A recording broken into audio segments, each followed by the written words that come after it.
change how we interact with each other, how we learn from each other, and the blending of education and business and commerce and growing entrepreneurs. These can no longer be separated because technology allows the blending of each component to where there is a seamless integration and a seamless ability to take the educational model and blend it with the business model to encourage and empower entrepreneurs, to show youth, teens, and young adults that there's no limit to their imagination, there's no limit to their creativity, there is no limit to being innovative and creative. As a teacher of 33 years and recently retired, one of the challenges in education, and I'm sure a lot of people would agree, that there is the lack of integrating creative thinking, the ability to think out of the box, as we would say, the lack of time that students are given to contemplate and use their imagination in the learning environment. As education changes and it slowly grasps the concepts of the benefit of immersive environments like VR, virtual reality, and the metaverse, like taking their ideas and formulating questions to ask in generative AI to be able to understand how that knowledge can be fed back to them, which ultimately helps them in their reading and in their comprehension and taking those bits and pieces of information and blending it into worthwhile content. These are truly exciting and inspirational times where educational models must change and adapt, because if they don't, they are going to be leaving our students at a disadvantage of not being able to critically think with the realms of using technology with the ideas of combining the bits and pieces and parts of the technological tools and platforms and apps that they have at their disposal, whether they're using their phones, whether you're using tablets, whether you're using laptops, or even in some cases desktop computers. They equally have access to that information. Extracting that information and being able to use it to be critical thinkers. In our times where there's global warming, changes in climatic activity, understanding how fossil fuels are changing the dynamics of the ecosystems around the world, our youth, teens, and young adults are going to be the ones having to face the challenges of how to adapt to the environmental changes, how to help heal and redevelop and reach future generations. The use of technology used in EV, electric vehicles, not just cars, but here in Jacksonville, where there are going to be EV buses soon, that you're going to need the programmers, you're going to need the coders, you're going to need the designers, and importantly, you're going to need the artists to be able to manage that technology to make sure that it works fluidly with the human environment, using the structural ideas of IoT, Internet of Things, where the internet is blending with robotics technology and blending with people so that they are able to work side by side. These are times where we have to adjust. These are the times where we do have to modify our thinking and be openly creative and idealistic, in how we're going to apply our current thinking to our future thinking and the application of technology. May our gather continue to be well, in which we support each other, we encourage each other, we collaborate importantly with each other to overcome the future challenges that we may face with AI, artificial intelligence, or creating immersive environments with VR. Using headsets of multiple types and the changes and opportunities that will give us to blend not just education, but blend it with business and commerce and entrepreneurship. We are gathered at this time in phenomenal times where we will be seeing each other in immersive environments, where we'll be able to see augmented reality and engage with our environment. These are great times to be entrepreneurs and leaders and dreamers and using our imagination and innovative skills as human beings to change those gaps between the have and have nots to where our blending to everyone supports and helps each other. Let our gather continue to grow. Let our gather continue to be awesome. Let our gather continue to be well. And thank you.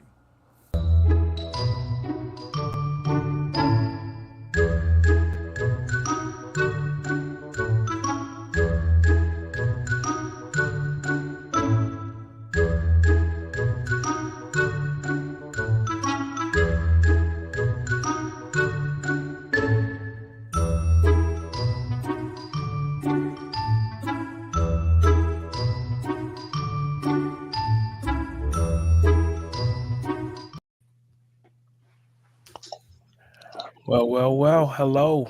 We have arrived. I've been so looking forward to having this conversation with you guys, and we are going to get right into it. So, the name of this panel is The Classroom Revolution Igniting Minds in the Age of Disruption. And I love that word, igniting. And we're gonna ignite this panel by you guys introducing yourself first. And as you introduce yourself, just give a quick note as to why this conversation is so important in this moment in time.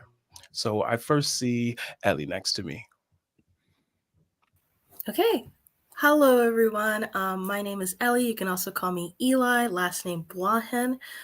This conversation is very important to me as a recent graduate in my master's program in data analytics and computational social science, but also as somebody who very much so advocates for techno literacy as a bridge and barrier to power, and how important it is to spread and share techno literacy as technology advances. Thank you, Dr. Morris. Hi, everyone. I'm Dr. Messina Morris. I am a senior assistant professor in the Department of Education at Morehouse College.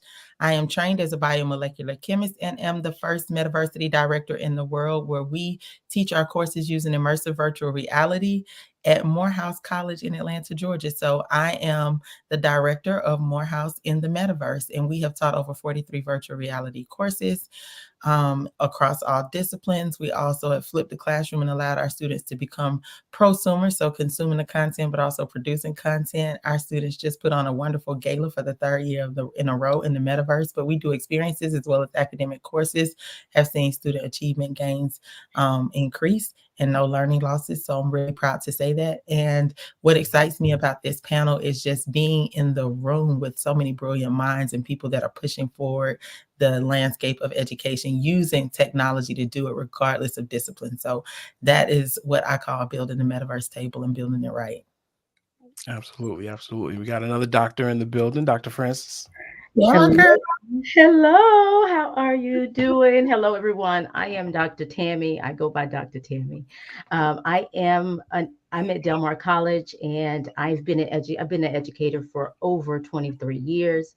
And I also play in the space of just educating the community around the world, the globe, about retooling, upskilling, and reskilling. And so I am more interested in that. That's what I do. I like to have those conversations with my students. I am at a community college, and so those students in my classes, I'd like for them to start thinking about the future. What does it look like? What does the workforce look like in 4 to 6 years? Because many of them are non-traditional students, and so their engagement with technology is slightly different from the younger generations. And so that's typically what I like to talk about. And I'm excited about this panel because I get to have that conversation.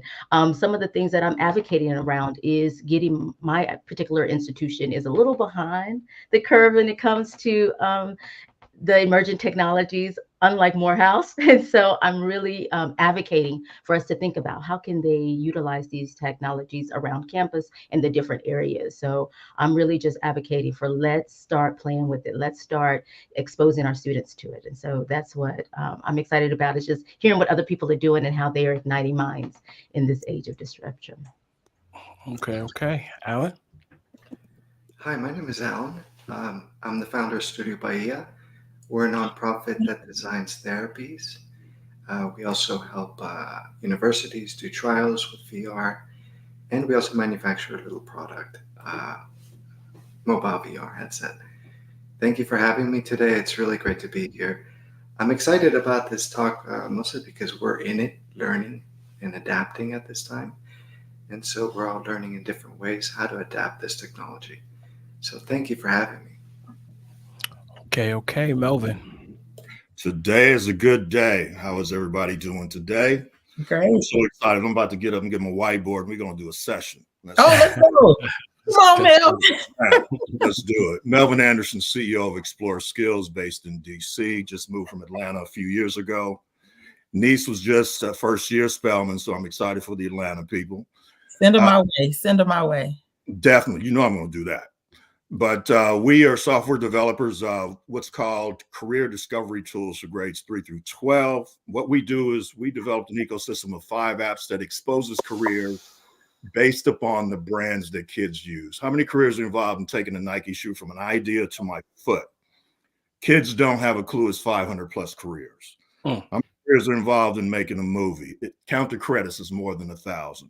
So our platform uses the brands to draw them in, and then we show them all the opportunities within that brand. We do a soft launch this fall nationwide. It's free to all K through 12, but it's for profit. We got to make that money, that generational money. The second component we recently deployed is Project ESC, which is a project solely for U.S. Department of HUD communities. If you're not in one of these communities, you cannot participate. And I'm catching hell for not letting others in. Esports League, amateur and professional. The amateurs 13 to 18 receive free cyber and AI training delivered by HBCU students. So if you have an HBCU student, we're giving away 10 to 20 internships at every HBCU. They go to the site and register, and kids can register for the Esports League. So again, Project ESC, Esports, STEM, and Economic Development. My name is Melvin Anderson, CEO of Explore Skills. Okay. And last but certainly not least, Jared. Hey, nice to connect with everyone today. Thanks for having me on.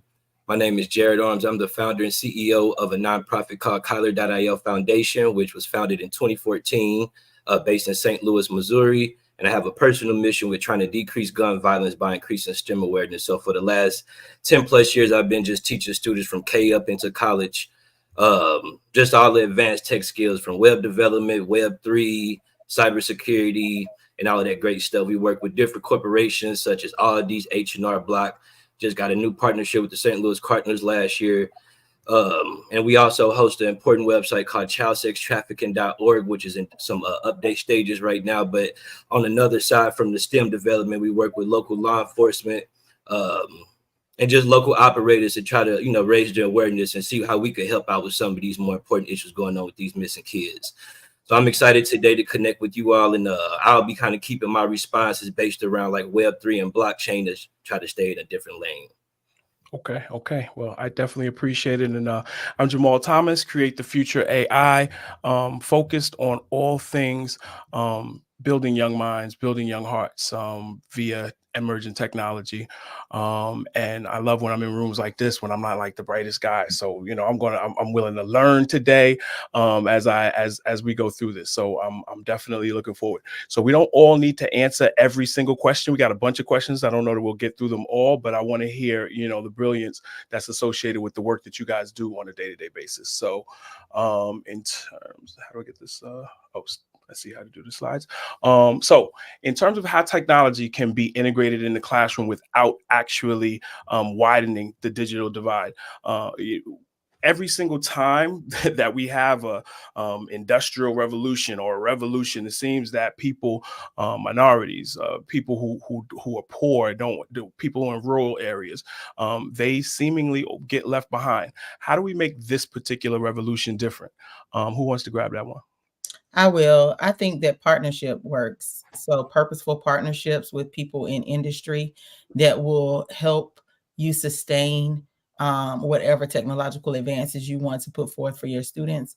I think what's really important is to give back the educator power and autonomy in their classroom to be able to maneuver in that way. I think the most powerful thing about being in the metaverse for me at Morehouse was not necessarily that it was novelty, but it was that I had the ability to define what I wanted education to look like for my students differently, because we have that type of autonomy. And I think that giving me that power gave me also ownership and responsibility over the outcome.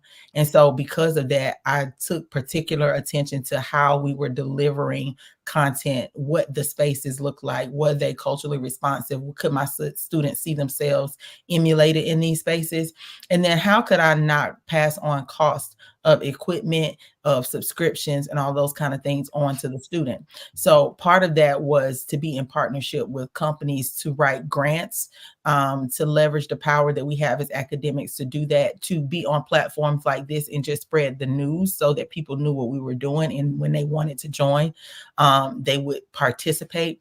But I think that technology can increase the digital divide.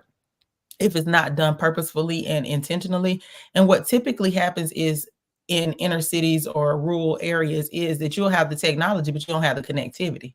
You might have the computers, but you don't have the network connection. You might have everything, but not have the power source. You might have the computer, but not have enough storage. You might have not a good video card. So you get these little bitty pieces of it, but you never get the whole enchilada. And what we want to do is try to figure out how to democratize this technology so that every child has an opportunity to not just experience it, be exposed to it, but be proficient in using it and producing content in it. That's why we say build the metaverse table. That's why this is opportunistic reality. And that's why I spend a lot of time helping people find where they belong in the metaverse. Ashe. Alan, I actually want to definitely hear from you on this because I know your company is working particularly in this area. Yes, thank you. Just to add on to Dr. Morris, we're kind of conditioned in a way to receive services from these large kind of fiefdom, like oligarchic corporations in the United States, whether it's Google or Apple or Microsoft. But just to add to the autonomy of an instructor and a teacher and giving her greater strength, this past week, NVIDIA allowed you to download your own AI into your computer and work standalone. So it basically works just on the files that you have. It doesn't need to be connected to the internet. And so this sort of autonomy means that the AI will just be able to learn from the files you have and learn from just what you feed it. So the conditioning we have is that we need these services. And there's, I think, that a new trend in AI where you have your own AI. And that can help a classroom teacher to better understand where each student is in their development, where their own curriculum needs improvement or so forth. But I just wanted to add that on to Dr. Morris's, but because we're in this age where we're discovering all these new tools, and autonomy of that sort allows the teacher to have, greater powers and be able to read more closely how good their students are developing. Thank you. Anybody else want to jump in on this one? Yeah, I'll jump in on this one. Okay. Most people won't like me after this, but it is what it is. We chose to go specifically to the HUD community and say, this is your game. This is your baby. This is your league. This is your NFT marketplace. This is your platform, because of the situations that a lot of the kids from the HUD communities were always left out of the new technology.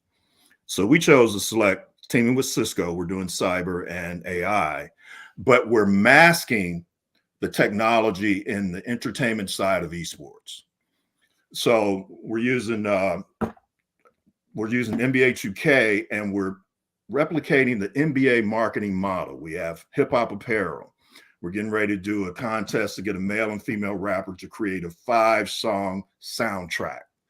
We're going to team up with all the influencers from the NBA, NFL, Major League Baseball, basketball, rappers and entertainers who grew up in HUD communities. In 32 cities, we're going to have 32 teams. So, and this is a tough one, we're not going into the schools. Every event we have will be within the HUD communities. There are plenty of centers, there are plenty of churches, there are plenty of facilities within the HUD communities, teaming up with the parents. And we don't want to get involved in the politics. And of course, it's for profit. So we choose to mask the technology. So when they get into the esports and we start talking about analytics on how to be a better player, or if we're talking about how to take AI and develop a movie script, now we're talking those kids' language. And before you know it, they'll be like, when are we going to learn about AI? No, you just created a movie script off of AI. So our goal is to mask the technology and give them something they call their own. Our motto is this: I see you and I love you, because the world is not saying that to these individuals.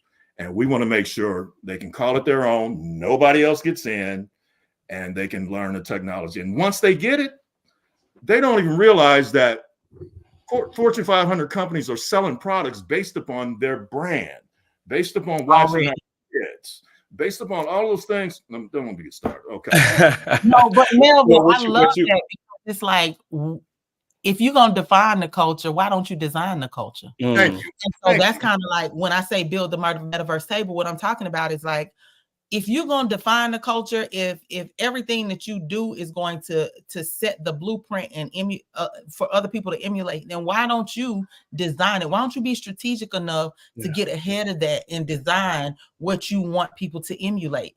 That way, then they won't be looking at stereotypes or other negative influences. You have an opportunity to write your own narrative. And I love edutainment with it, or even tangential learning, because listen, we got to meet these kids where they are. We give them too much fun all day anyway. Like back in the day, going outside was enough for us, but it's not enough for them when they have technology like they can go anywhere, explore anything, do anything. You know what I mean? We had to be able to go to the library. Absolutely. They're the most creative on the planet, and all we have to do is give them the tools and tell them specifically, you can do this. This is not rocket science. Right. It is not rocket science. They know this stuff. Yeah. Without you guys have given me the assist to go from this question to the next question, because part of what you've said is, what is the classroom? Like it doesn't just have to be school. It doesn't just have to be the way that it's done today. It's outside of school. Learning environments is what we're going to be able to talk about. And so the next question is about innovative pedagogical approaches, utilizing emerging tech. But I'm going to change it a little bit, and I'm going to talk about what about innovative pedagogical approaches, which is self-directed learning.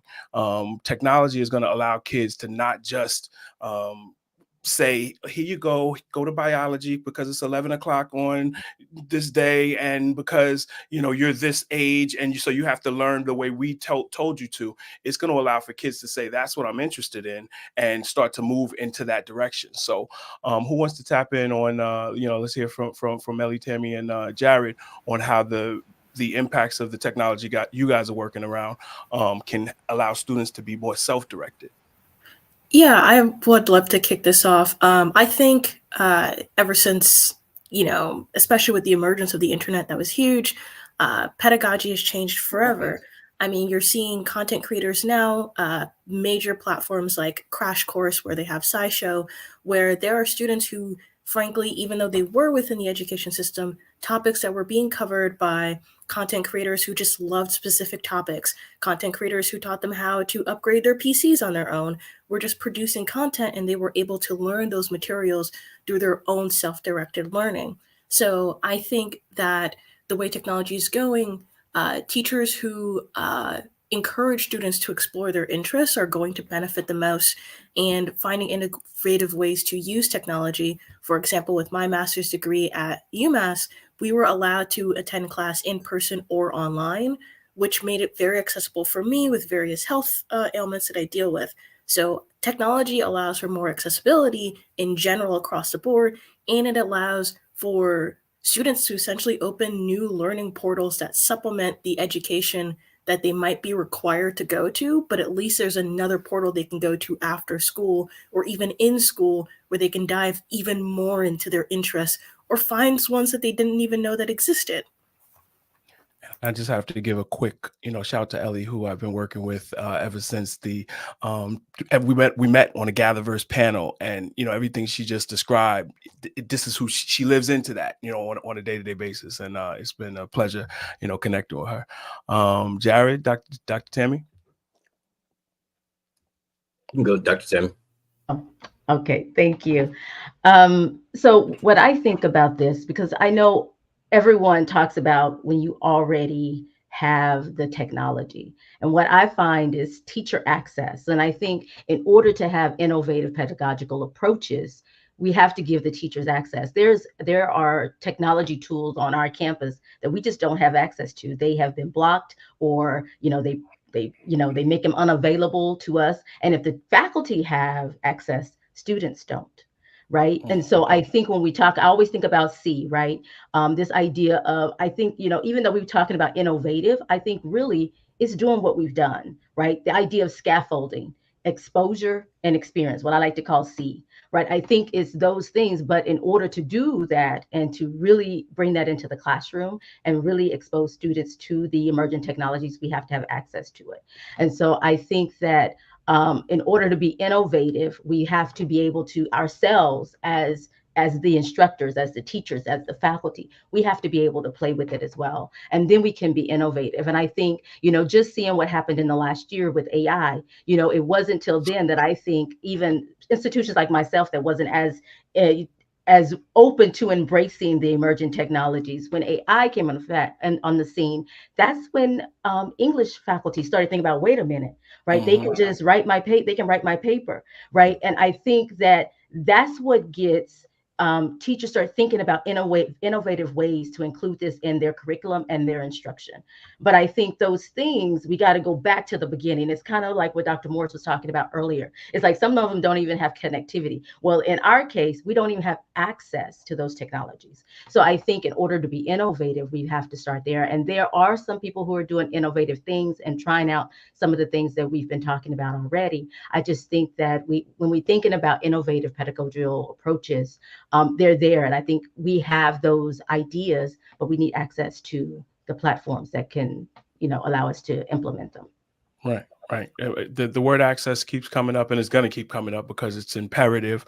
But I was also hearing in what you're saying, the idea of learning and unlearning. So, and that's for the young people, that's for the staff, that's for everybody. And that's a cultural thing that we need from top to bottom in schools and government all over the place in order to allow for some of these changes that we're discussing to start to happen. Okay, Jared, it's all you, bro. Oh, yes, sir. So 2 things I was thinking of based off 2 things I've done in the past. We have a real nice, close relationship with the St. Louis Family Court System. So working with the Juvenile Center, we started working with them about 2017. And that's something that's real important too. Losing like over 25 friends just due to like the different gangs and stuff like that in St. Louis. When I'm asking some of these parents, you're not going to ask like some of your deceased friends or family members, the parents, what you want to, a good parent not going to tell you to go out there and create more violence. So trying to create these, trying to teach these kids to not grow up and do some of the things that a lot of people done to some of us in St. Louis, that's like real important. Anything that they got a connection with, they open to learn about. Thank God I have like a passion for technology, but that'd be real important. And a lot of the deputy juvenile officers I work with who are African-American tell me a lot, like if they wasn't in position, it may not be as easy to get my program in some of these juvenile centers. So that'd be real important. And not just, teaching them the tech skills, but also trying to build their brotherhood with the African-Americans, the white boys, making sure, because we like a diverse organization, so we like for all of the kids. On a whole nother note, we got another partnership with this organization called Wings of Hope, and they basically like try to help families that's like say like on these islands that's like trapped around these 200-300 mile rivers where banks, grocery stores, schools and stuff right now is just not an option nor a reality. So being able to create these different, say, tokens or cryptos or different reward systems on the blockchain, they got different they have like, say, different former pilots or different people, like Boeing may donate different like mini airplanes or something like that for them to fly over there, and they help them with a lot of different resources, really airdropping resources in a sense, but some people they get on the ground with. So when we try to come on board with stuff like that, it's tablets, like she was saying, connectivity and things like that, access, that's a huge thing. So it's so many different factors, and we even got communities in Fiji reaching out to us. That's like it's a high activity of practice of cannibalism, and ministers and different churches want us to work with the preschoolers to just create a whole different mentality using like technology, which I think is awesome for like the positive way we can go about it. So there's just 3 little things right there, aside from like the local stuff in St. Louis going on. When I'm looking at like access, connectivity from like a local and global standpoint, it's different challenges. Got it. Yeah. So this is going to take us right to, and I know everybody's not like in the classroom, but I know you guys do have suggestions for folks who are and I want to hear something, kind of one quick thing from everybody around how educators in this time can best prepare students for when they get out of school and the workforce. So I'll go. Go ahead. So I'll go. One, I think is curriculum. And when we think about curriculum, we think about just what we're teaching in our classroom. Curriculum is bigger than that. I think it's all the types. You know, there's 8 types, 7 depending on which theorist you follow. But there's all these types of curriculums, and I think we need to think about, like, especially if we're at, like, in a higher education space or at a K-12 and not the more traditional educational setting, to prepare students for workforces, to look at how is our degree plans. What do those look like? What do those courses look like within those degree plans? How are they embedding the technologies that we are talking about? How are they talking about what the future of work looks like for those students, for those individuals? And what, depending on their career, will they have marketable skills when they're done, right? What are some of those things that we have? And not only that, but in the actual class, right? What are those things that you're embedding in your class to prepare students for the future of work? What are those technologies? You know, part of this is giving them exposure to those things that they were going to be encountering. I was at a conference last week, and one of the instructors was saying, you know, my students are not going to use AI. They are in the industrial trades, you know, at a community college where typically we have industrial trades and we have the academic side. And they're not going to use it. I'm like, wait a minute. Now we're talking about machine learning. We're talking about robots. We're talking about things that actually involve AI. Like, you're still going to use all these things, because in 4 to 6 years, many students, well, especially at a community college, you're part-time. And so when they are moving through, they don't finish necessarily in 2 years like the degree plans are set up. Sometimes it's 4 or 6, because they have all these other things. So you got to think about, what are they doing in the future? So some of those challenges is really getting one, the mindset around what this looks like for the future, and then embedding those things into your curriculum. Industry partners, I heard partnership earlier, getting those people who are actually in the space, some of you actually that are doing some great things, bringing them into the space and exposing students to it. Speakers, you could even join them in the metaverse, right? And have these conversations. Like, there are ways to expose them to it and to start thinking about what does it look like. And I think part of it is always vision, purpose, vision, and mindset. And I think that's where we could start, and including that into the curriculum. I would love to follow up on that. I 100% agree that curriculum is key. I definitely know that I got into my space of research and cyborg anthropology through the creative classes that I had in high school, where I got to take physics of superheroes and paper engineering, and holistic creativity and exploration was always encouraged. I think within that, also teaching students how to recognize how valuable they are holistically and within their interests. Trade skills, I feel like, are oftentimes so undermined, and at the same time, trade skills are what allows us to create a lot of our technologies. If someone didn't understand steps A through Z plus, like what Melvin has brought up, of all the steps needed to bring a Nike shoe to your foot, how is somebody supposed to be able to figure out, oh, we can automate this process, or we actually need somebody to oversee this process? I just want to give a shout out, as someone who's a technologist, to everybody who's working in the trades. We need you within daily life, and you are actually key and instrumental to our future technology. So yeah, recognizing the valuable and invaluable skills that folks of all sectors have, and encouraging those students through the curriculum, both in and outside the classroom, is instrumental. And some of what I'm hearing is like helping young people to understand their place in the world, and that's their place in the world today, so that they can understand their place in the world in terms of where it's going to be. So Melvin, you want to tap in a little bit more on that? I'm gonna get in trouble again. I'm gonna whisper this. We do not use the C word, curriculum, because C word automatically triggers bureaucracy. And me and my career, we've been through the bureaucracy of trying to get a product or something into a school district and talking to the board and getting approval from all the. We're not doing it. That's why we refuse to go into the schools and go directly to the communities. Now, it's important. It's important. But we choose to go outside of the curriculum and just simply, we're going to present it to the community. And I will deal with the politics of the community before we'll deal with the politics of the school district. So forget I said anything about the C word. I'm for curriculum. because at one point we have to deal with the schools to get them engaged in the community, but we try to steer away from three things: C word curriculum, saying these things. The second one is the T word, technology. And the third one is the M word, math. Because when you mention technology and math, you're going to lose 20% of the kids just by saying that, because they feel, as someone mentioned earlier, they cannot engage.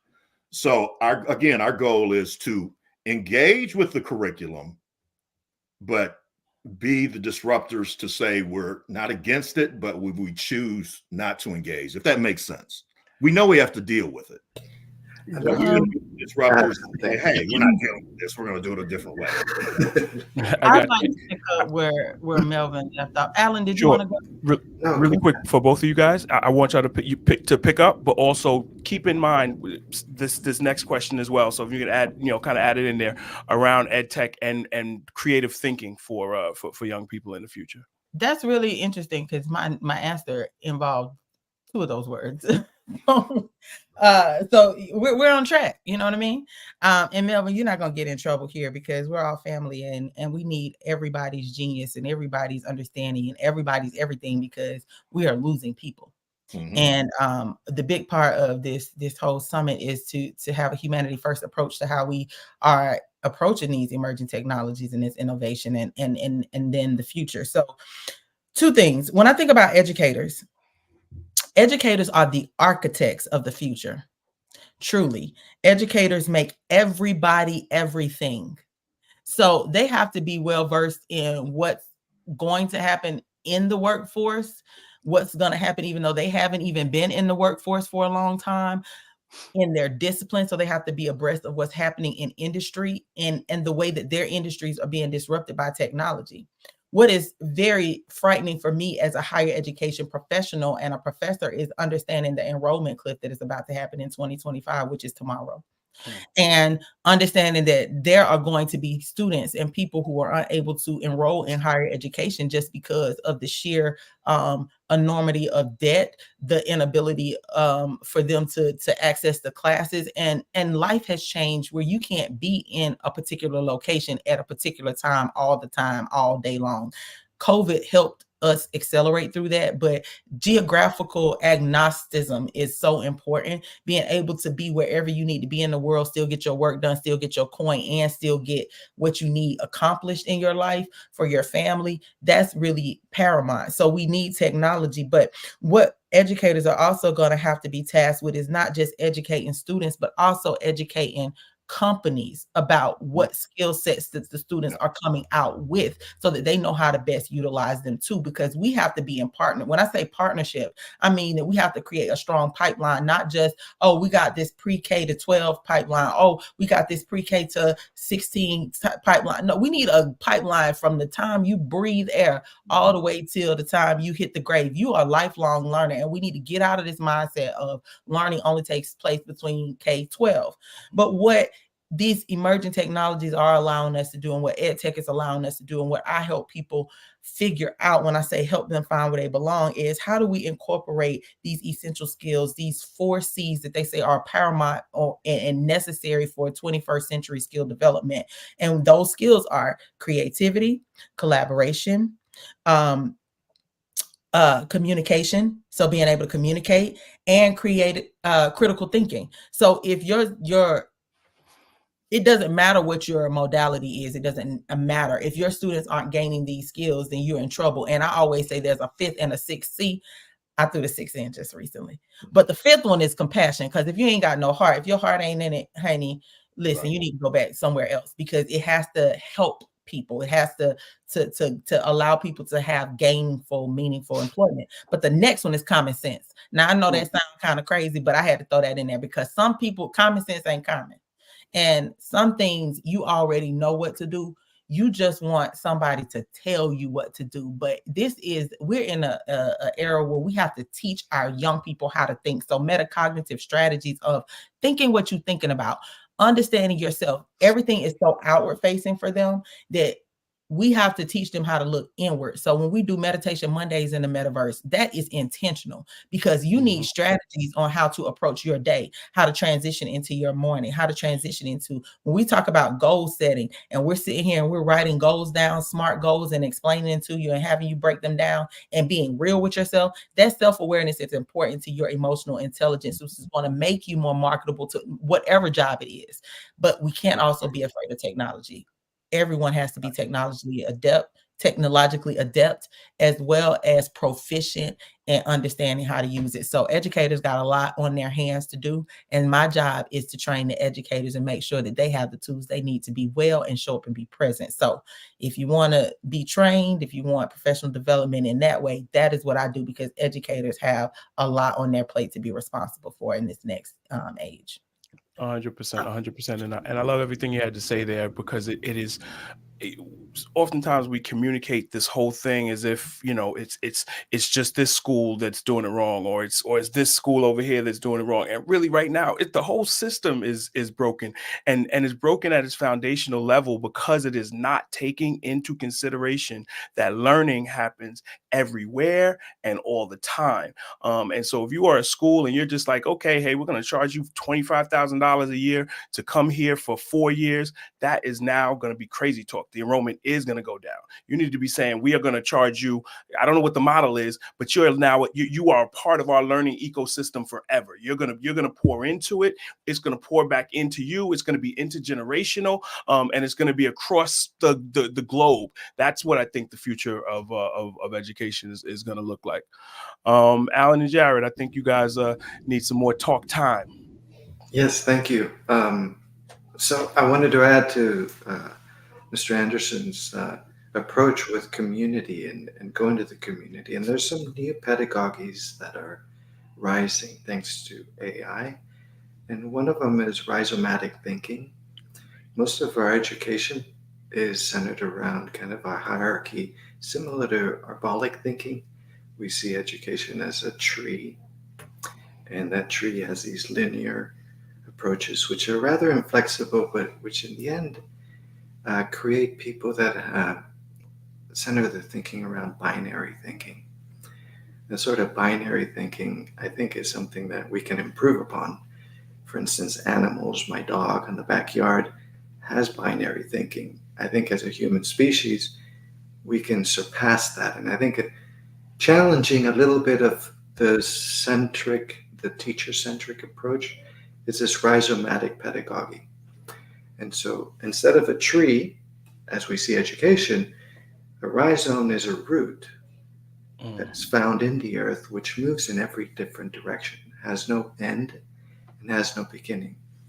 But it's based upon community as curriculum, as opposed to seeing curriculum within the institution and all the power being centered around institutions, their instructors and educators.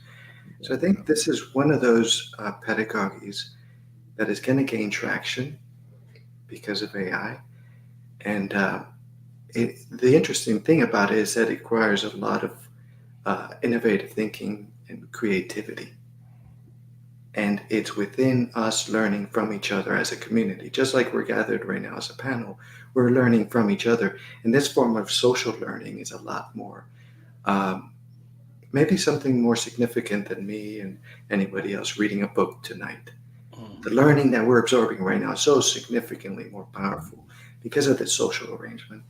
So I think rhizomatic thinking, rhizomes, is a pedagogy I'm going to keep an eye on, because AI provides the ability to be able to put forth this pedagogy and move away from a kind of hierarchical, phallic educational system. I don't mean to emphasize that, but the phallic in a sense that it's a traditional way of education. So challenging that model. So definitely want to hear from Jared, and then I'm sorry, Dr. Morris. Definitely want to hear from Jared, and then after that we have about 3 minutes. So we'll do a round robin of one thing that we want to leave everybody with. Go ahead, Jared. Yeah. So with the educators, because I'm a teacher / technologist, but I always like talking about different like experiences versus just like general like responses. Recently we did something with McClure North High School a few months ago where where I spoke for about 2 hours just about Web3, taught the students how to set up their wallets and stuff for the first time.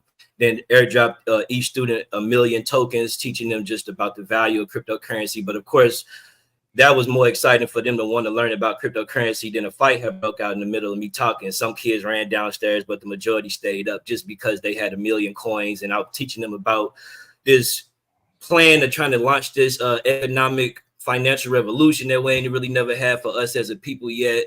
The importance of owning your identity versus just accessing it or renting it in the future of Web3 via 5 and so many other things. We had a guy up, a student up there who like the whole school was kind of like, I guess, trying to mock in a sense, like he might be potentially like the next school shooter with a severe case of like ADHD. So I gave him 1 billion coins. Like, you know, hey, we, you know what I'm saying? So, but it was cool because the other students, the way I was interacting with him and stuff like that, just talking about his mom that had COVID in the hospital, his uncle that was in the military that just got locked up for 15 years, and he got this heavy artillery at home as a high school student. And he ain't never had nobody talk to him, little white dude, we talked for about an extra hour like that. And all of the teachers, the students was like, you okay? What was he talking about? I'm like, dude, cool. So it was like being able to humanize the community too, aside from just coming with these skills. That'd be really like the true impact for me in a sense like that, to get that connection. Like Dr. Morris was saying, having the heart. Got it. And Jared, well, since you're talking now, why don't you just give everybody a quick how to get in touch with you? Because we're going to go back and do like 20 seconds each. Yes, sir. So you can connect with us on our website, kylar.io, kylar.io, or you can visit us on our Facebook page. We're on social media, Instagram, all of that, or connect with me personally on Facebook at FB Jared. Okay. Melvin? First and foremost, Christopher, I hope you invite me back. I didn't mean to come off like that, but hopefully I get back. GatherVerse. But number 2, we live by one motto. Take a moment and imagine that our children were able to discover their individual passion by grade 3. And that's just the launch. It's a mindset. We just want to get in their kids' head. If they discover something they love, then the teachers can map that love back to a subject. So we're doing the reverse and saying, find out what you love. And then we send them back to the system to where you can say, oh, if you want to get into this particular area, you're going to need math. You're going to need social skills. So we want kids to discover their passion at the earliest age. And that's the core of who we are. And once they get that passion, then our motto is the second one, blending business and education. Then we can take all the tools and slowly integrate them into the technology. So I thank you for having me today. I apologize. I always get flagged on how I act in public. No, not at all. Not at all. Alan, go ahead. Thank you for having me. And you can get in touch with us just visiting studiobahia.org. And you can also write to us if you have ideas for therapies. We do design a lot of therapies. We're doing irritable bowel syndrome right now with some Stanford doctors. So, but it comes from people who send us their concerns. And as a nonprofit, we provide these for free. So thank you for having me. And I've had some combos previous with Alan as well. Brilliant, as you guys can already see. The whole panel is. So, make sure you tap in. Dr. Tammy? Yes, you can reach me. I'm Dr. Tammy Francis everywhere, and you can connect with me on LinkedIn. drtammyfrancis.com. Like I said, I'm Dr. Tammy Francis everywhere. You can connect with me, and then of course, Catalyst for Change Global.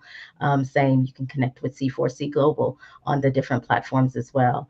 And I always, when I think about working with students, and I talk to students, and I always go back to purpose and our ikigai. I like to talk about, and what is our love? What do we love? What do we want? What does the world needs? And what are we good at? And looking at that and moving toward looking at the future of work and how does that play? Because that's the way to dismantling some of the barriers for people of color and marginalized communities. I am really in the equity and inclusion. I call myself a Jedi. I want you to be a Jedi, belonging, access, justice, equity, diversity, and inclusion. So everything that I do is grounded in that. So when I think about education, when I think about those things that impact the future, I think about making sure that it is inclusive, because you cannot be for inclusion if you're not looking at emerging technologies. Thank you, Dr. Tammy. Dr. Morris? Well, I get to say bye to all my. we are short on time though. Just to let you know. Go ahead. Sorry. You can find me at unitethemetaverse.com, where you can find where you belong. I fervently believe that it is a fine time to build the metaverse table. And like I said, if you can define the culture, then you need to design the culture. And I'll leave y'all with that, because humanity can't wait. So unitethemetaverse.com. Find me. Humanity cannot wait. Ellie? Thank you all so much for being here. You can find me on LinkedIn, Ellie Boahen, same name on there. You can also keep up with my latest projects and cyborg sentiment analysis at projectsbyeli.com. Remember, technology can be awesome, but as long as we pay attention to who's in the room, accessibility, and of course, our own self-care along the way, we're going to have a better and brighter future. Thank you, guys. I'm Jamal Thomas. You can find me, Jamal Thomas, on LinkedIn, createthefuture.ai, createthefuture.ai. And Chris, I'm thinking we need a GatherVerse Youth Summit. Perfectly throwing my hand in the ring to be a part of it. I learned so much from these incredible people, and it's my hope that we can have young people come together to learn from one another. Thank you for having me. Oh, I love that so much. Yeah, that's good. Thank you very much. Thank you for having us. Thank you, Jamal.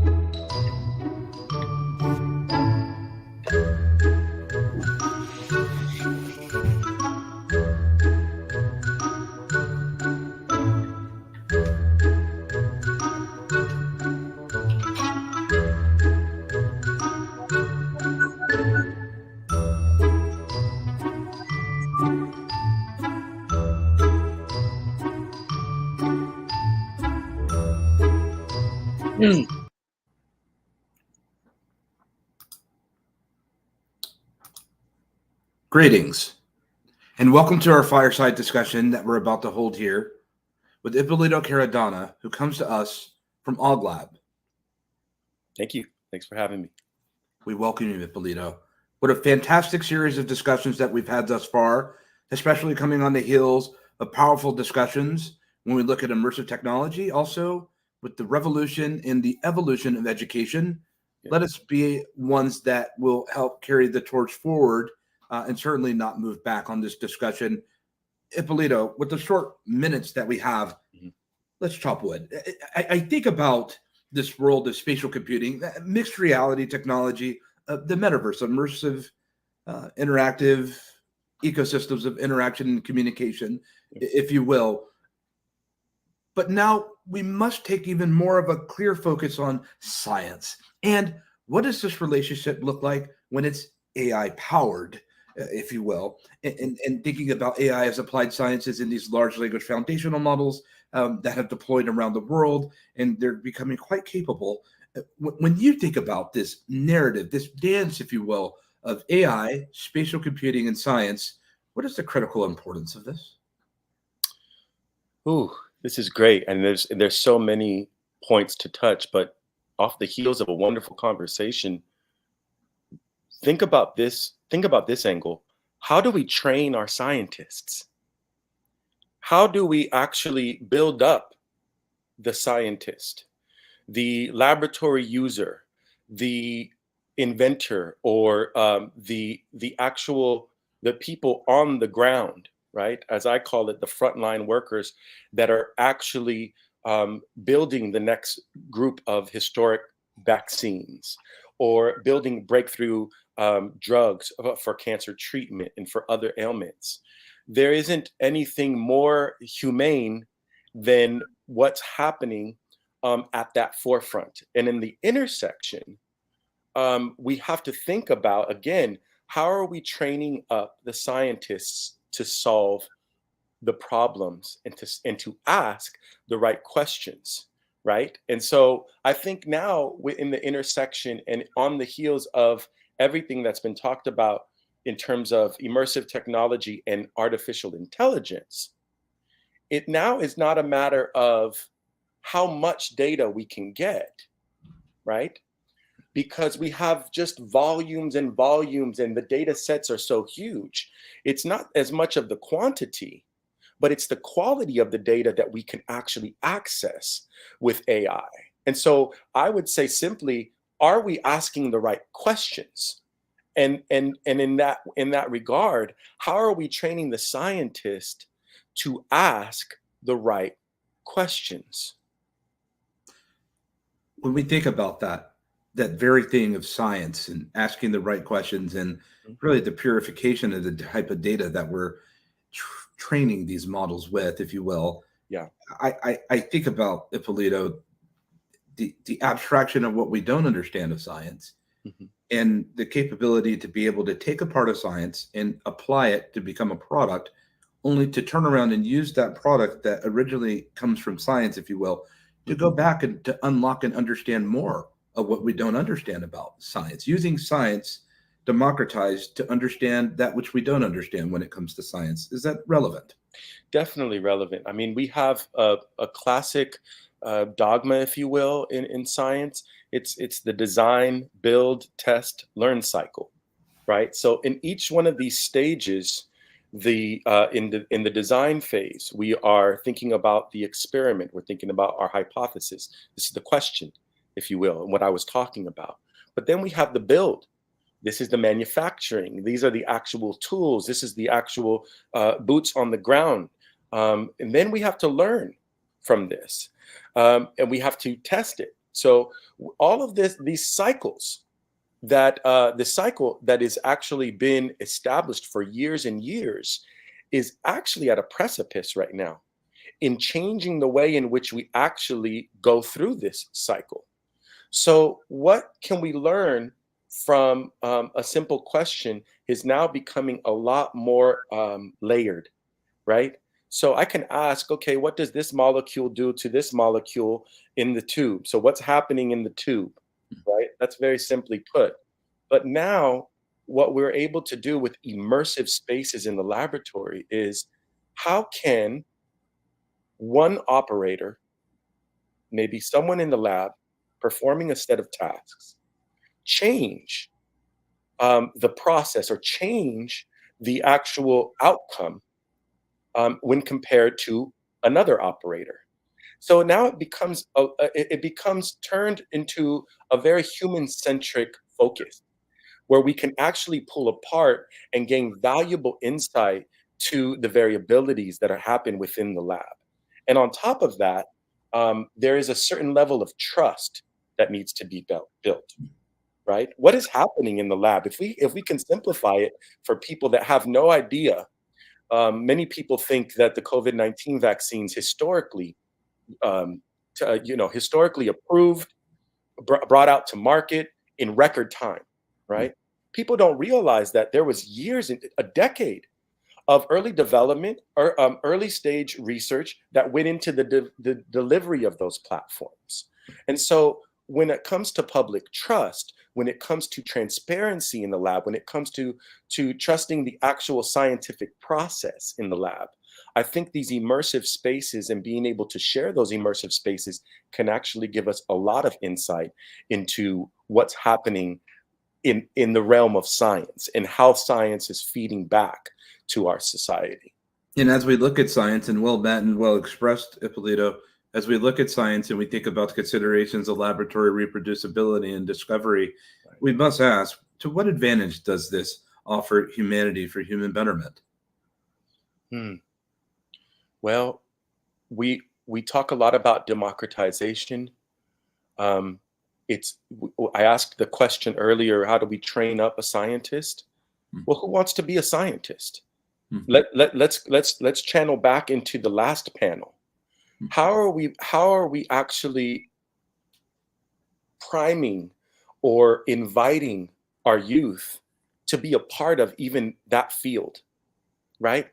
So right now, you could say, for example, a use case is that, I think about years ago when I was at UC Santa Cruz. It would take, so the amount of time that it would take to finish a quarter of the university Within that time, the technological advancements would happen so quickly that by the time you were finished learning a course, the technology within that space had already developed and already had advanced faster than we could even learn about. So how in this rapid, fast-paced movement of technology that's advancing faster than we can even ask a question, how do we invite the youth? How do we invite the next generation of scientists?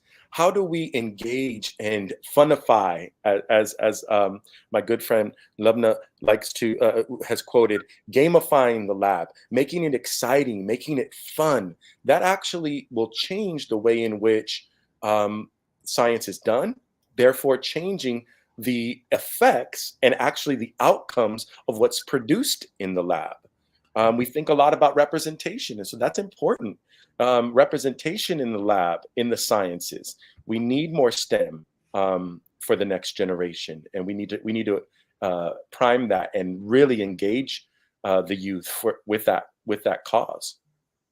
When we think about biological warfare, chemical warfare, we think about the atrocities that are done with present day technologies. But when we also think about simply the natural development of diseases, and we think about so many of the diseases that are so forthcoming and so prevalent and so present right now in today's modern society beyond COVID-19, and thinking about polio and so many other different diseases that are known and certainly that are arrived that are unknown. Yeah. It seems to me with this type of gadgetry that we have available in these products, right, that isn't it just so important when it comes to the study of life sciences and biosynthetics and thinking about bio DNA and synthetic DNA, and we start looking at this whole construct and this whole ecosystem of the type of applied science of things we've never been this way before, closer to physics than we've ever been in the modern era of AI.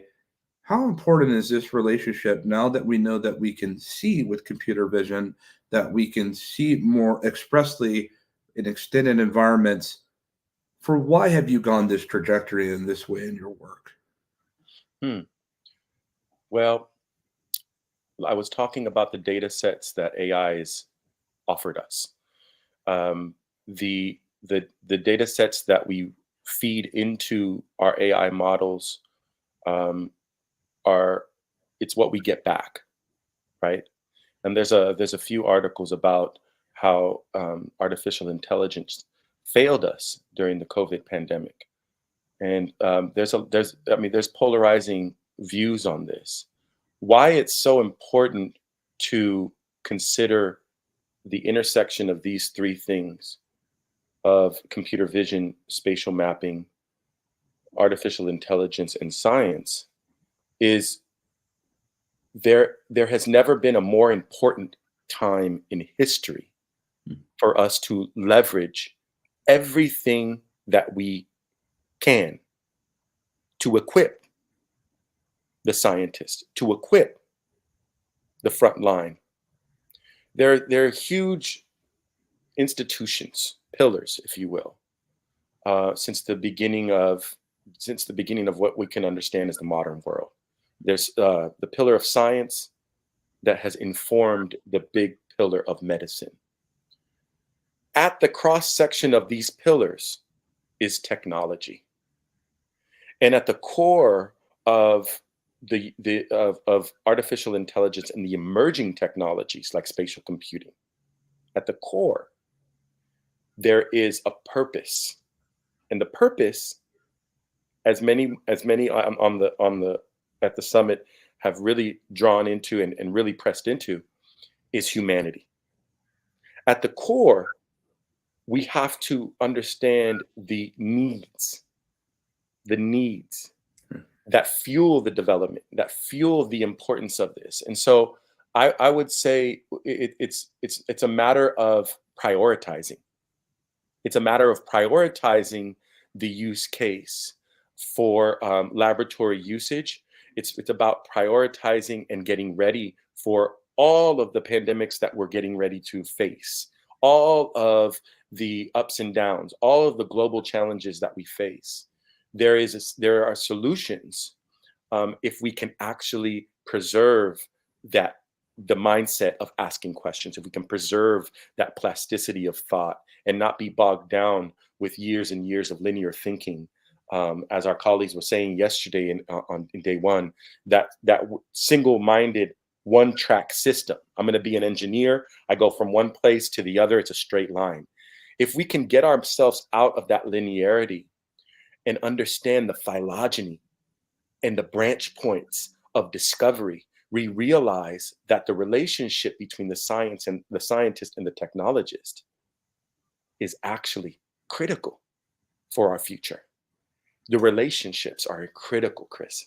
Indeed, Ippolito. And in closing, might we add just a lend of just a few more words here with the closing minute that we have, that on the macrocosm, we see the universe, and on a microcosm, the human body. Taking advantage of this critical relationship when it comes to the scientist, the frontline worker, if you will, the technologist, and understanding more about the universe, but more so about these vessels, these bodies that we have, and to be able to better understand that, especially at a time of eco-convergence where we're seeing these technologies paired together and through technological transfer. Now we're starting to see the technological convergence of things that you won't even find in the novels of fiction. Exactly. We're reaching beyond what we could even dream of. Are we ready to take that journey and to discover? Amani, Ippolito, my dear friend, I'm so thankful to be able to share this stage with you.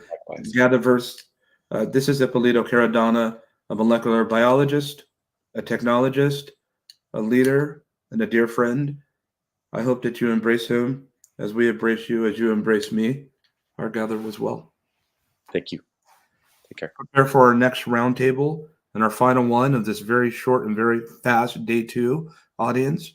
We need to better understand the world of content, because with platforms like Sora that's been deployed and other different types of stable diffusion models and content itself, we need to hear from our leaders. We need to hear this discussion. I'll be dialing in too. Our gather was well. May our gather be well.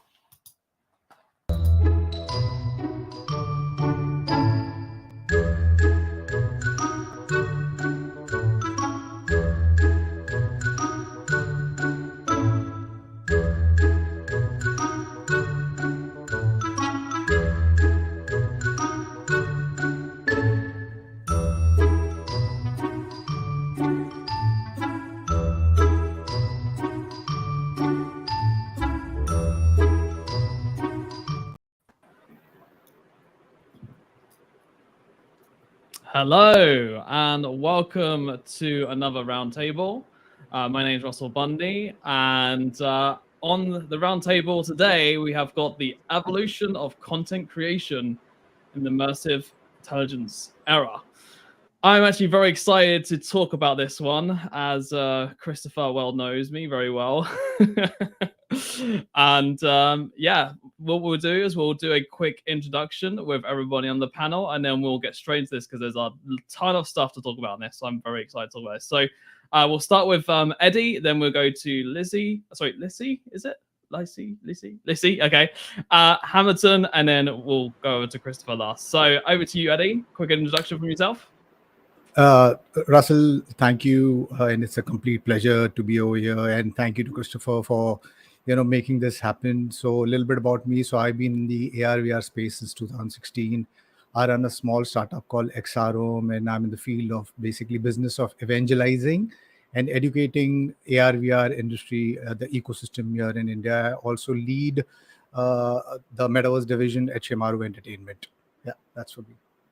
Thanks very much, Eddie. And over to you, Lissy. You're going to have to correct me. I'm sorry.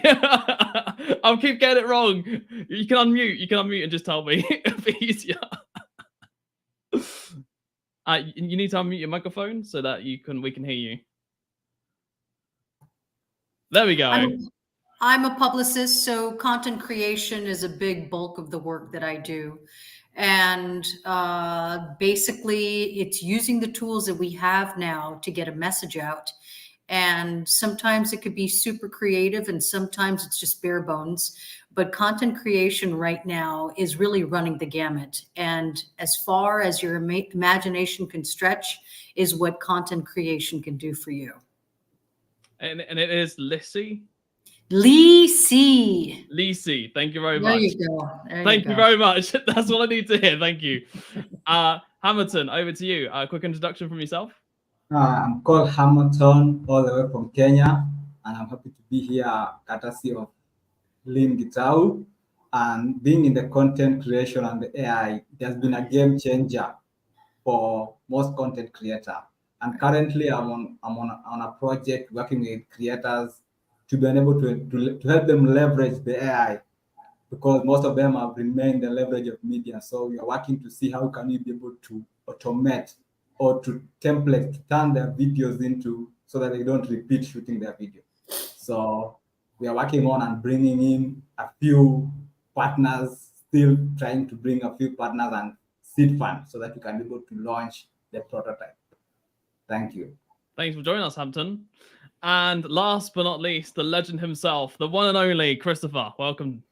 Thank you, everyone. Not a legend, just a servant. I'm happy to be here with all of you to share stage and to share a few thoughts and supporting thoughts on content, but more so, I'm really sitting here to listen to the experts that I really am humbled to be able to join per adventure. Awesome. Thanks for joining us, guys. And those of you who don't know me, my name is Russell Bundy. I am the CEO of MadBob and the director of arts for GatherVerse. My MadBob is basically an NFT music platform where we focus on helping women creators in the music industry specifically to help support them and uplift them in the music industry and solving the problems that they have in the music industry as well. So that's in a nutshell what I do with MadBob. Right, let's get into this. So let's start with the first question. Where is it? There it is. Okay. So how is AI influencing the landscape of content creation and distribution? Oh, I really want to dive into this myself, but I'm going to let you guys go first. So Lisi, we'll start with you first, and then we'll transition over to Eddie after. Well, how is it not? How is it not? Very good question. I mean, honestly, right now it's when you look at the history of technology and being creative, we've almost done like a full circle, because just when cinema was becoming cinema back nearly 200 years ago, 100 plus years ago at this point, we were asking these same questions. You know, how do we go from standard theater and a proscenium stage to using cinema, which is completely new? People were raising their hands up like, oh my God, this is the end of art and blah, blah, blah. We're here again, but it is a tool. So if you have a grain of an idea, AI will explode that idea. And it's up to you as a creator to manifest that, to hold it back, to do whatever you want. So as far as it influencing, it is beyond an influence. It is a tool, and how you use that tool depends on you. Yeah, I mean the scale in which AI is going to go is going to be crazy. And anyway, and it's the Eddie, tip of the iceberg. Yeah, Eddie, we'll bring you into this conversation as well. Tell us your thoughts as well. Yeah, so I think exciting times, Russell. I think we're living in a fabulous point of time. But we need to be a little cognizant about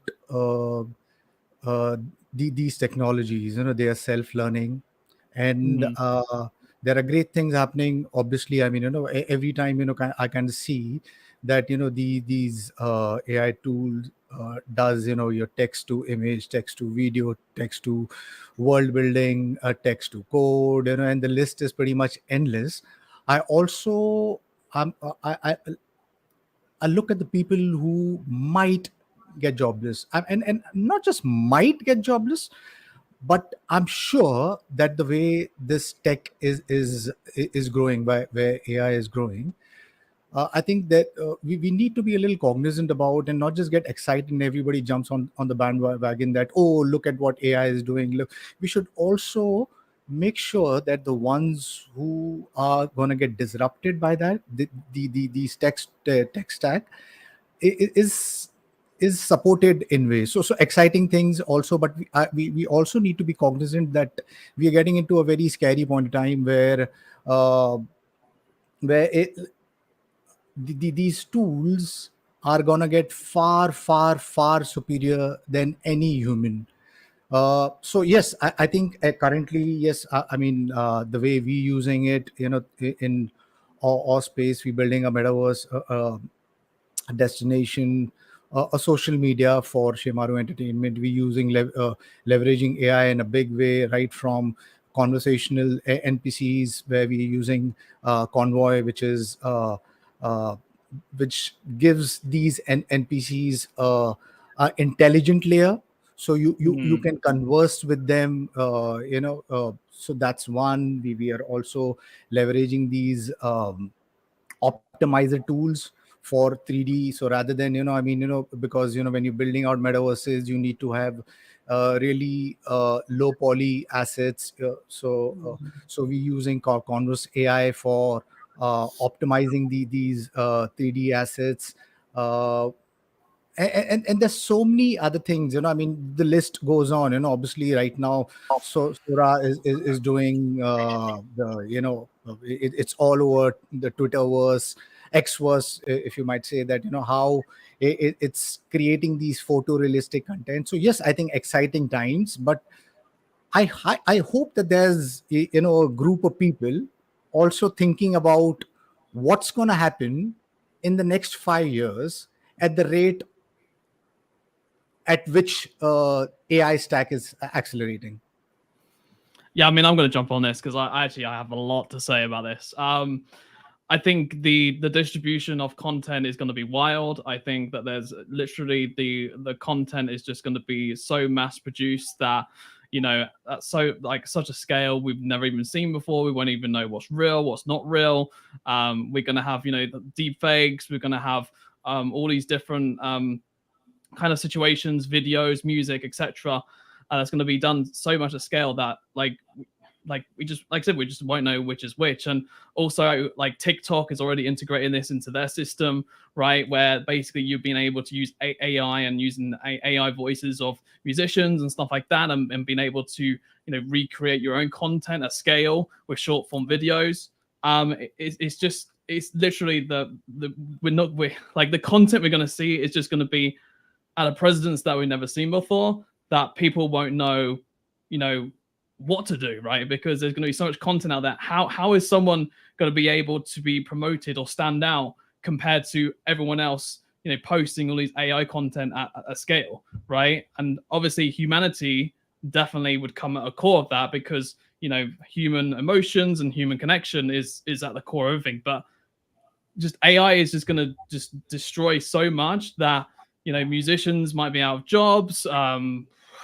Like, I could see it happening right now. And there's two ways which you can go, right? It's either you use it for good, right? And then you can use like blockchain technology, which tells you which is real and which is not, right? Especially for deepfakes. Like, the NFT technology would be really great for that kind of sort of example, saying like, this is real, this is not real. You knowing the difference, which is real and which is not real, and being able to authenticate it with NFT technology.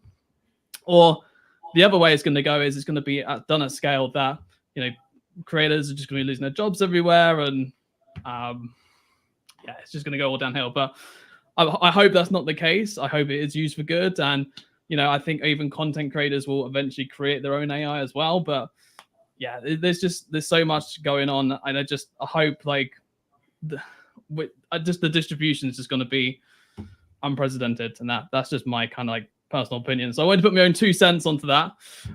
So let's go into the next question, which is, what ethical considerations arise in the use of AI for generating content? And I did briefly touch on that, but I know Christopher has a lot to say about this. So Christopher, let's bring you onto this conversation.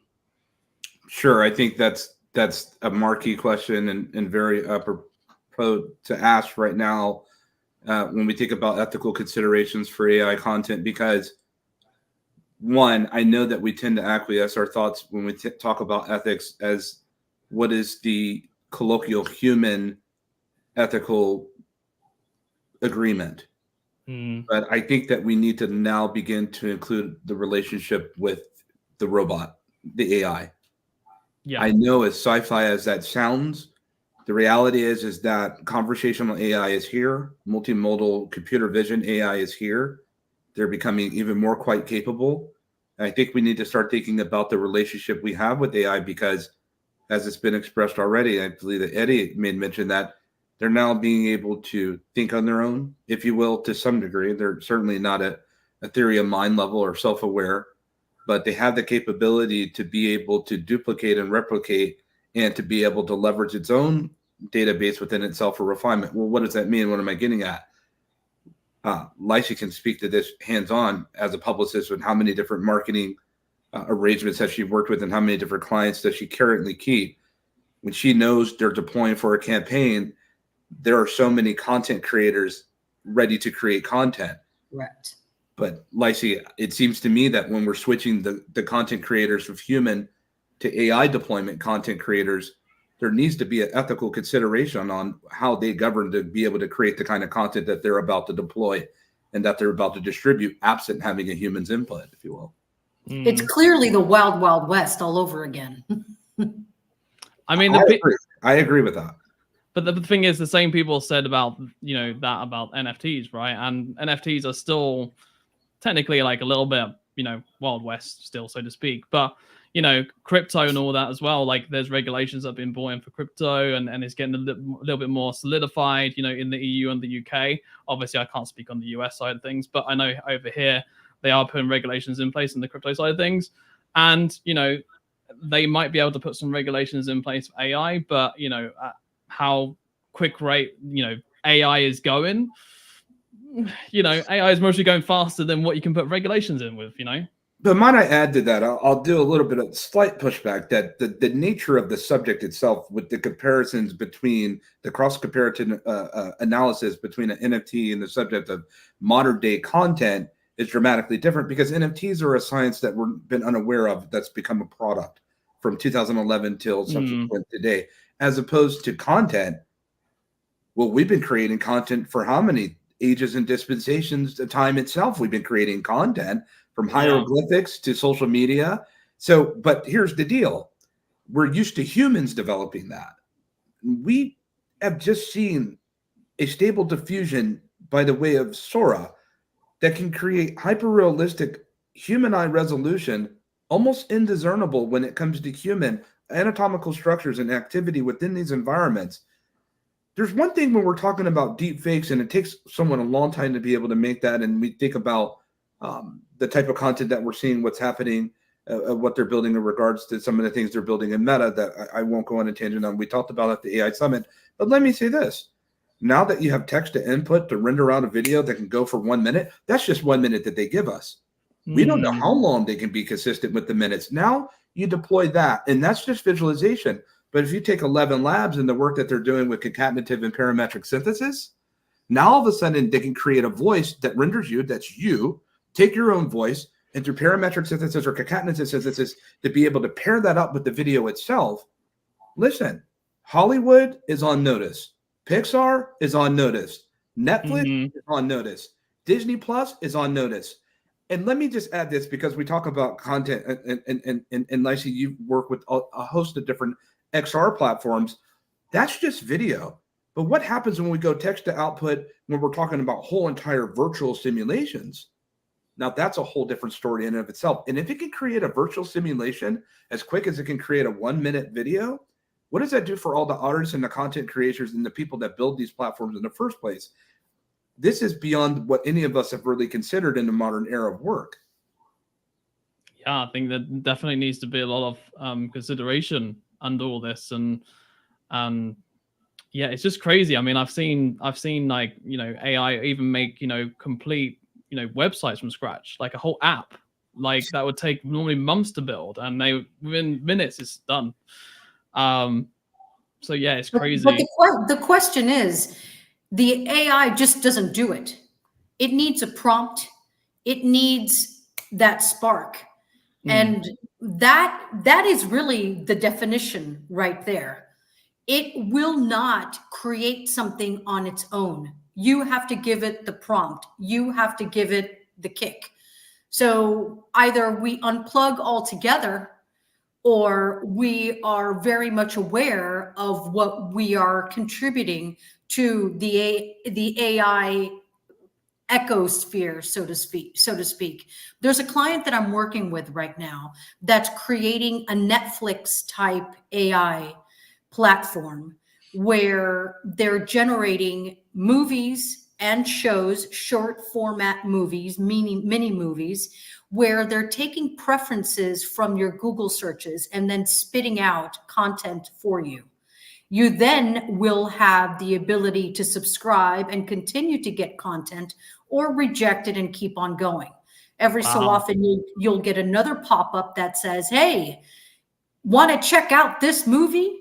And the movie will be based on what your preferences are online. So again, even though that is generating something that looks like it's from thin air, it is a generated content from your preferences. So AI just doesn't come from anywhere. It will come from us, and it's up to us to make the machine do what it does. That's crazy though. Like, at scale, creating a whole entire Netflix platform with thousands of videos a day. Oh my god, that's even worse than music. I mean, music, you're talking like millions of songs a day being created by AI at scale, using all different people's voices and productions and synthesizers and everything. Like if we can do that with video, like the scale of, you know, music and images and like, for instance, grabbing your Spotify playlist. Yeah. And then I could start churning out songs that are based on what is already on your Spotify. You like Taylor Swift and you like Dr. Dre? Okay, I'm going to start spitting out mutations of Taylor Swift and Dr. Dre. Yeah, Talk that's to me. crazy. Talk to me. Talk to me. So Hampton, I want to bring you on this as well, because obviously you do work with different creators and stuff yourself. So do you want to pitch in on this, and how can, you know, basically creators maintain like authenticity with, you know, AI and creating content as what we've been talking about? Hampton? Oh, I think he's froze. He's gone. Okay, Eddie, we'll bring you in on this. What's your thoughts, Eddie?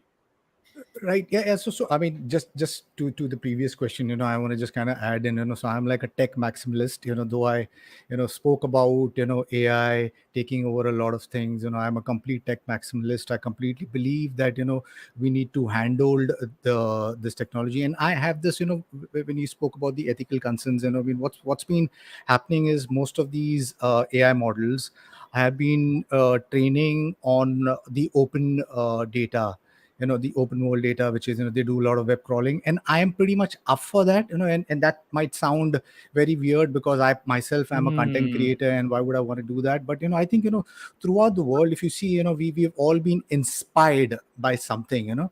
So and this is for the first time, I think we are going towards democratization of, you know, creating content, and this is only and only happening thanks to these large language models, which is trained these models on these open world data, copyrighted data. But because of these large language models, I mean, look at what's happened. I mean, today, you know, anybody can be a content creator. You don't need to be a hardcore musician. I'm a musician. I've done music for 15 years. I can play a couple of instruments, but I don't need to do that. You know, I can just get onto like an application, put in some prompts, and voila, I've got like a basic piece of music out. And the same applies for your images, your design, your video, and so on and so forth. So yes, I think AI is going to democratize a lot of things. My only concern is that we need to possibly figure out how do we I don't even know exactly what I'm saying. I just hope that, you know, where we go towards it's more human first, because sadly we live in a world which is top down hierarchical, and it's a capitalist world, and it's profit at any cost. So I'm scared about that ethos. How do we break that, and how do we democratizing is something that I worry about. So yeah, I think Hampton's back and maybe he might want to. Hampton, do you want to pitch on this and how can creators maintain authenticity in leveraging AI tools? So what I can literally say, the way I can just quote Chris, they say that we need to now not think of, we have to think of the relationship between the AI and the human. The AI can be used as a leverage, not as a threat.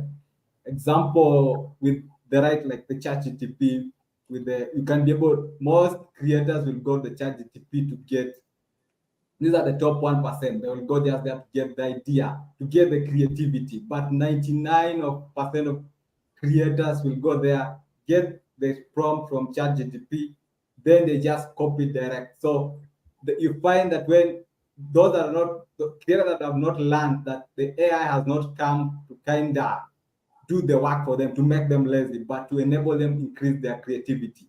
So as a creator, you have to think of you are just like you are intern. I can call an AI like you are a very creative intern or a very high intelligent employee or a smart employee. So you give him a prompt or you give him a question and he gives you back. So that whatever answer whatever answer you get from that smart employee, you don't take it and just put it direct to the. You have to take it and then fine tune it according to your strategy, according to your unique voice. So the AI has just been it's there to help us as creators to increase our creativity. Is now AI, there's an intersection between the AI and the creativity. So once you get that and then able to know that AI is there not to make me a lazy, to copy and paste, it's there to make me increase the creativity that I really need. So human and machine. So the machine has been trained. As a creator, that you need to, it has saved us the level of research, because creativity is usually coming up with a new idea or discovering a great idea among many ideas. So that's how you can able to define creativity. So the AI will enable either to come up with a new idea, then you fine tune it, or enable to get that unique idea among many ideas. So that's the leverage of authenticity a creator can be able to use. Yeah, so you're basically saying kind of like using it as your companion and then bouncing ideas off it to basically refine what those ideas is, or give it new ideas even that you might not even thought about before. You're like, like I can create content around this. Like that's a really cool idea. Yeah. I definitely think with the kind of authenticity side, I mean, I have thought about this a lot actually, the authenticity side and keeping things authentic and stuff like that. I know I go back to NFTs and blockchain, but I think this is going to play a kind of component into this, right? Like, for example, how do you tell the difference between a real video and a fake video, right? If you're watching these AI Netflix short films, how do I know which has been done by a real actor, and how do I know which has been done by the AI? Well, you will know because you're participating in a subscription service and you're benefiting from preferences. You're benefiting from content that you're very much into because it's your preferences. And then you'll have the ability to share it with your community. And then the AI will then start spitting out content that's based on your community. So you build an audience that starts with just you. So you know it. You know that you're participating in this.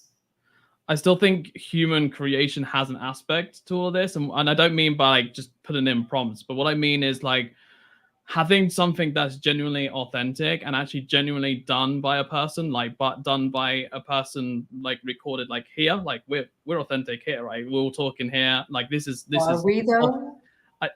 Don't do that. Don't do that. But the thing is, like, this is something that's basically, authentic. And also like with kind of the AI side as well, like basically, inputting into AI. Like I understand that AI can't create without the person's input. So it has to have the authentic input from the creator, right? In order to create the AI content, right? So I understand that side of things, but is there still a way in which, human kind of like made things without AI even, is there a way to still have that kind of authentic side in being able to distribute that with content? And this is the whole battle between the AI content at scale, and also still like the original kind of authentic content that's made and distributed. That's just my thoughts anyway. Christopher, you might have a different opinion. Obviously you want to jump on this, so The question that I think the prevailing question that comes to mind, and it kind of goes back to what Lacey has expressed about natively, it cannot move without our input, voluntary or involuntary, evidently. But if we think about that, how are we quantifying authenticity if it's natively coming from human? Right. I think the better question to ask, at least from my lens, is what content is it developing from? Because if it's coming from a monocultural ecosystem, instead of a polycultural developed ecosystem, if it's coming from only a select class group of people, and I'm not just saying, hey, AI is being completely made by white people. I'm saying if it was completely made by a room of bros, people like me, and everybody gets to use it, that's so limiting. But when I think about what Eddie just said, which I think is huge about democratization, and it's just so apropos we're hearing that from Eddie. I just have to say this because Eddie and I go back years. And we've talked about, especially with XR, how we know that headsets weren't deployed around the world. Sure, we got them in North America and certain parts of Europe, but can our friends in South Asia and Southeast Asia and elsewhere be able to get them? The answer is no, or it's very expensive. But AI is a little bit different, isn't it? Because if you have a device and you have broadband connectivity in India is super wired, now they've got AI, now they've got models, and now they've got access to a thing. But the point is overall, with who's deploying, who's building, ultimately, where is this data being sourced from and be contributing to these Netflix short form experiences that I can enjoy? If it's natively coming from me, it's a very interesting consideration, considering the dynamic rotation and the offering of what the AI will ultimately deploy when it comes to the content rendered that it thinks that I like. That's a very unique proposition horizontally, because where's that data ultimately coming from? And at the end of the day, just because I like it doesn't mean that I want it in that particular manifestation. So it's going to be very interesting on the deciding factor of deployed content. And I think, and I'll say this in closing at the moment, to what Lacey is expressing, the Wild Wild West, I think what makes it the Wild Wild West is because are we consciously going to be accepting of this content that it believes that we will want so much? And if it's not, how do we quantify, or how do we communicate with the relationship, the human in the loop level, to let them know, I like Radiohead, but I don't like Radiohead like this. And so these are the narratives that we have to, I think, to begin to think about in terms of how we look at content. And as content creators, we're all a bunch of social media nuts here, aren't we? We're posting all the time, we're engaging and sharing. And it's like, I have to say this, I'm sorry, audience. Delve, realm, beacon, all of these words that are being used over and over and over and over. I can't tell you how many people I've seen in the past year. Audience, let us know if you've seen it. How many times have you seen the word thrilled in the past year? I feel like people are using whole entire AI to be able to write their social media posts. Now people are starting to notice the monotony of it. And they're like, that's just not of substance. I want to hear from you, not what you told AI to tell us. No, well said. All right, we'll go on to the next question after that, because that was a great closing statement. So what impact do immersive technologies have on audience engagement? Well, I mean, Christopher just touched on it very briefly, and we've spoken about it before as well with TikTok and everything like that. And I mean, TikTok is really pushing the AI train. Anyone being able to make music, anyone being able to distribute music, anyone being able to make videos, like this is going to be a mass scale. So Eddie, let's bring you on this conversation. What's the impact? What impact do you think like the immersive technology will and have on audience engagement? Yeah, I think it's going to be like brilliant, because we're going to transition from the 2D to 3D world, which is due, and once we do this transition, I think instead of us maybe just watching content, sitting in, we'll be participating, we'll be part of the content. we'll be all immersed in the content. We'll be able to touch feel these pieces of content. These are still little sci-fi, and you might think that it's maybe like maybe 10 years, 15 years down the line. But there are a lot of people walking around the world who are trying to build out content pieces, with haptic feedback involved. So yes, I think it's going to be immersive. It's going to be experiential, where you're going to touch feel the virtual worlds. The virtual world's gonna touch you. So exciting time. Yeah, that's what I can say. Yeah, no, I think it's going to have a big, massive impact on audience engagement. I can see a lot of people, if a content creator's creating something, I could see them, creating content back and firing it back at them, and there'll be like replies of videos, 2 videos and stuff like that. Some of the stuff that we're already seeing on TikTok, where 2 people on the same screen collaborating on videos together. I think that's going to be definitely at more scale, 100%. I could see people creating random music and stuff like that as well. I mean, how the record labels and stuff are going to deal with this, I have no idea. There is the possibility that there could be a massive backlash and people say no. Already there's trends happening with Gen Z and Gen Alpha where they're not interested and they want to do flip phones, and they're going back as far as like the most basic of communications. So it's not over yet. We're here hypothesizing how this is going to happen and how it's going to move forward down the road. But there could be a massive backlash, and all these AI companies might find themselves in a pickle where people might not be interested. And then AI will be used for, government and research and, other forms, and not necessarily social engagement. So it's not over yet. It's not a sure thing just yet. Lacey, can I ask you something on that? I have to. Sure. And this can open it up with some of the minutes we have. Do you get the sense based on that and audience, how do you feel about it as well? Feel free to chime in if you're on the YouTube. If you're elsewhere, that's fine. We have you on other different social platforms, and obviously all of you in GatherVerse.live. But do you think that by way of this backlash, that we manifest that backlash in saying we want more human connection because we're getting so much AI input that we're saying we need more things? And this isn't just a shout out to GatherVerse, but we need more community structures like this. Yes. And things like the coronavirus pandemic made a lot of people reconsider, like, what the hell are we doing? Yeah. We're literally on this planet for about 5 minutes. Right. I want to connect. Being deprived of the connection during lockdowns made us really yearn for that. Wow. One of the reasons why VR and XR exploded, because people wanted to connect. Zoom became Zoom because people wanted so desperately to connect.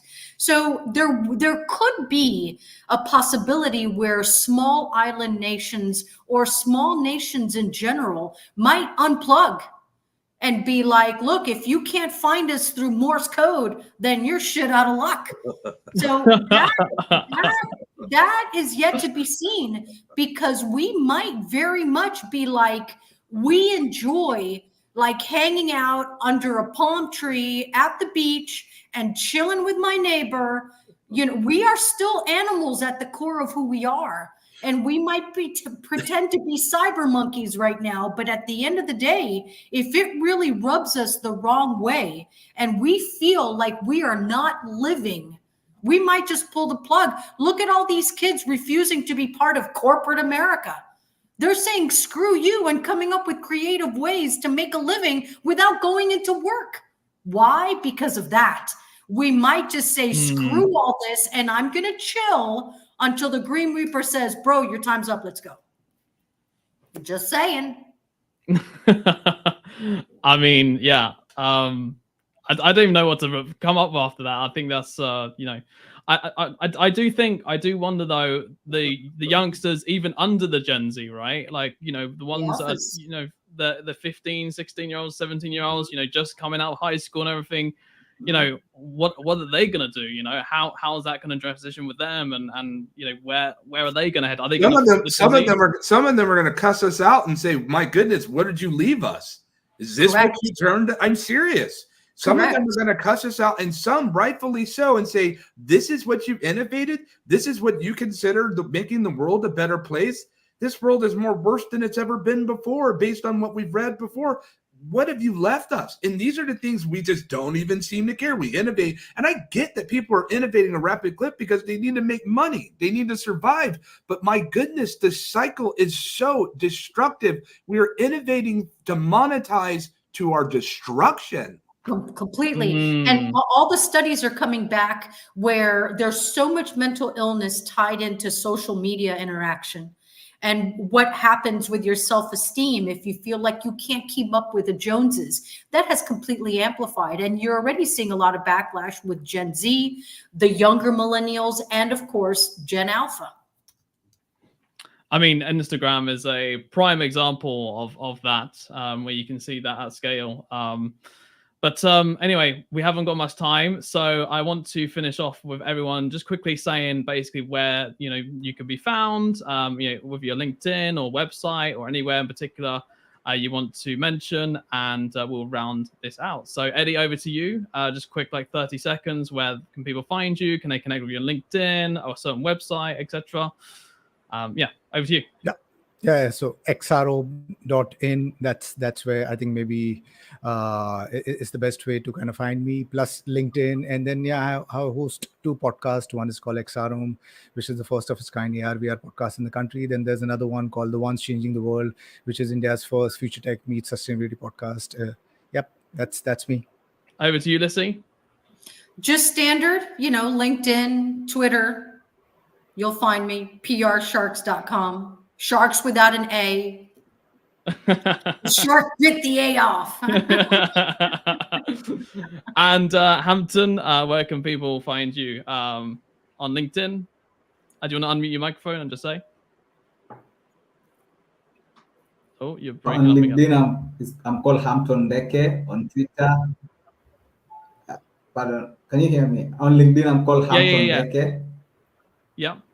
On LinkedIn, I'm called Hampton Deke. You can just follow me. I'm not very active on Twitter, not very active on Facebook, but I have the account there. So I've been active on LinkedIn. That's my social. So and you can I'd find love me. To connect and Sorry, Hampton. We're going to round this out, but you can find me also on LinkedIn, Russell Bundy, which is my name here. And connect with me on LinkedIn. And obviously you can check out Mabop as well, which is mabop.com, where we're helping women creators. Christopher, over to you, my friend. And thank you very much for having us and on this awesome panel today. Thank you so much for joining us here on this incredible roundtable discussion. It was certainly happy to be here with all of you today. Definitely, I encourage you to please go follow Eddie's podcast. He's doing incredible things. He's definitely one of the best podcasters in the game at the intersection of humanity and technology, for sure. Lyce's the real deal when it comes to publicity, and Hampton's doing incredible things in the beautiful continent of Africa. We're certainly happy to have all of you today. Special shout out to Mad Bop with Russell. You're killing it when it comes to NFTs. Definitely the future player when it comes to this. That brings us to the conclusion of, once again, our GatherVerse 2024 Day 2 Summit. My name is Christopher Lafayette, a proud host, founder, humble servant to be here with all of you today. And I say it just like that. You've heard it here, folks, for Day 1 and Day 2 of GatherVerse 2024 Summit. Tomorrow is our final day for GatherVerse when it comes to the GatherVerse third annual Summit. Will you be with us tomorrow? Will you join us? Will you, after this show, tell a friend? Tell someone, a neighbor? We see all of you here. We're thankful to be able to have you. This doesn't happen without you. This doesn't happen without grace, mercy. This doesn't happen without our community. We need you. We're a free production. We do it because we know that this is the way to go. This is the way forward. We do our very best. Shout out to our GatherVerse team that works so hard in the middle of the night to put together everything that it takes to do this. This is one of the joyous and hardest things I've ever had the opportunity to be able to do, is to serve each of you when it comes to what we do for work and business. This is our 21st summit. We thank you for being with us on Day 2. our gather was well. And on tomorrow, may our gather be well. Good night or good day.